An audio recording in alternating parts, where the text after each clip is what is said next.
Estamos viviendo un momento en el que es necesario, debido a tanta corrupción en la política, en las autoridades gubernamentales de este país y de prácticamente todos los países del mundo, es necesario en este momento revisar el modelo, la figura del buen gobernante. Y para ello hemos preparado un programa para usted centrado en la figura del santo patrono de los gobernantes y de los políticos. Me refiero a San Thomas More, conocido en español como Santo Tomás Moro, a quien en el año 2000 el Papa Santo Juan Pablo II proclamó patrono de gobernantes y políticos. Sea usted bienvenido, es un grande gusto saludarle. Gracias por acompañarnos hoy en La Libertad de Creer. Comencemos por conocer la figura de Santo Tomás Moro, ubicarlo en su momento histórico, en su lugar del mundo, reconocido como un gran estadista. El santo patrono de políticos y gobernantes, San Thomas More, nació en Londres en 1478. Estudió leyes, literatura clásica y teología en Oxford y en Londres. En 1505 se casó con Jane Colt, con quien tuvo 4 hijos.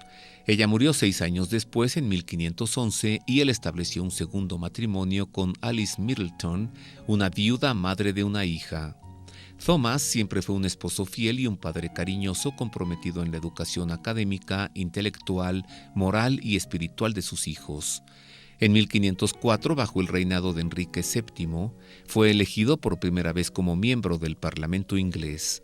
Años después, el rey Enrique VIII lo confirmó en el cargo y además lo nombró representante de la corona en Londres, con lo que inició una brillante carrera en la administración pública. Como hombre de la confianza del rey, sirvió en diversas misiones diplomáticas y comerciales en Flandes y en el territorio de Francia. Por sus méritos fue nombrado miembro del Consejo de la Corona, juez presidente de un tribunal, vicetesorero y caballero. En 1516 escribió su afamado libro Utopía. En 1523 llegó a ser portavoz de la Cámara de los Comunes. En 1529, en un momento de crisis política y económica del país, el rey lo nombró canciller del reino, convirtiéndose así en el primer laico en ocupar el cargo, al que en 1532 se vio obligado a renunciar debido a las pretensiones del rey de asumir el control de la Iglesia en Inglaterra. En consecuencia, Enrique VIII ordenó encarcelarlo en la Torre de Londres, donde fue sometido a presiones psicológicas para que prestara juramento de fidelidad al rey, pero él venció toda forma de presión, fiel a sus principios, creencias y valores. Durante el proceso jurídico en su contra, él pronunció una apasionada apología de las propias convicciones sobre la indisolubilidad del matrimonio, el respeto del patrimonio jurídico inspirado en los valores cristianos y la libertad de la Iglesia ante el Estado. Condenado por un tribunal, murió decapitado el 6 de julio de 1535, a pesar de la alta estima en que siempre lo tuvieron tanto la corona como el pueblo de Inglaterra. Fue beatificado en 1886, canonizado como mártir en 1935 y declarado patrono de políticos y gobernantes por Juan Pablo II el 31 de octubre del año 2000. El gran Santo Tomás Moro. Acerquémonos más a fondo a su figura, conozcamos qué es lo que él defendió con su vida, porque como usted vio, murió mártir. ¿Por qué perdió la vida? ¿Qué es lo que él defendió? Acerquémonos más a esta figura y para ello recibo con afecto a José Miguel Domínguez. Él tiene una licenciatura en Administración Pública por el Colegio de México, una maestría en Economía Política por la Universidad Essex de Inglaterra, una maestría en Comunicación por la Universidad Panamericana y actualmente está por terminar el doctorado también en Administración Pública por el Instituto Nacional de Administración Pública. José Miguel, bienvenido, muchas gracias. Roberto, es un gran gusto estar contigo y con tu auditorio este día. Sí, hoy nuestro auditorio espero que quede muy complacido de conocer lo que es un buen gobernante y no un corrupto, que primero hace lo que sea por llegar al poder y cuando se hace del poder, hace lo que sea por quedarse en él y por a ver qué cosa se allega, ¿no? Sin importarle los valores, ni la ética, ni la moral, ni aquellas promesas que hizo a a quienes lo eligieron, ¿no?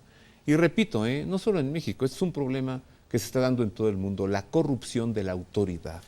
¿Qué encontramos en Santo Tomás Moro que nos puede hacer mirarlo como un buen modelo? Pues en Santo Tomás Moro encontramos una serie de virtudes, Roberto, que realmente si quienes tienen esa enorme responsabilidad de conducir los destinos de un pueblo, de una nación, lo siguieran, creo que la historia sería distinta. Porque, como bien dices tú, este tema del descrédito de la clase gobernante no es privativa de México, es a nivel global.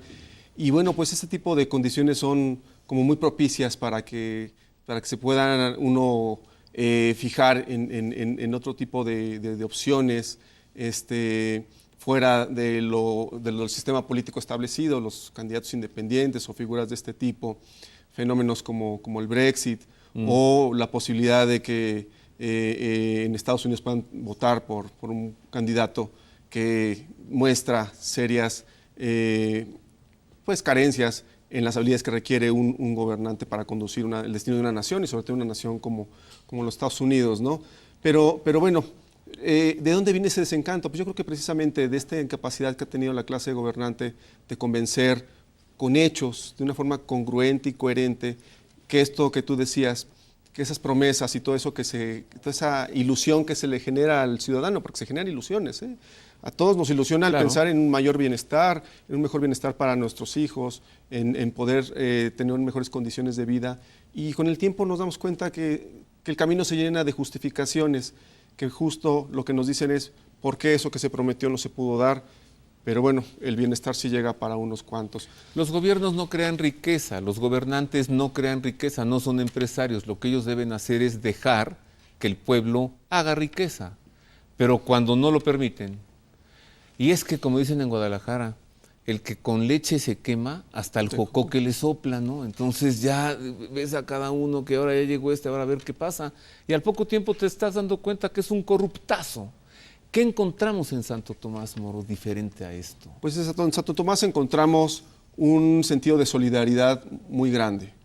En él hay escritos, hay testimonios de que no solamente cumplió con sus funciones de una forma profesional, cabal, de ahí que el rey no solamente le dio la oportunidad de ser miembro del Parlamento y después llegar a ser speaker de la Cámara de los Comunes, sino que incluso llegar a ser canciller de Enrique VIII, pues por sus resultados. Ahí sí no había favoritismo, realmente era una cuestión basada en capacidades y resultados, porque pues el rey, había una diferencia de edad importante entre el rey y Santo Tomás Moro. Enrique VIII llegó, lo coronaron a la edad de 17 años, entonces imagínate, esa inexperiencia, bueno, la tienes que cubrir con gente que te ayude a conducir pues un estado. También encontramos en él un enorme sentido de responsabilidad en sus funciones.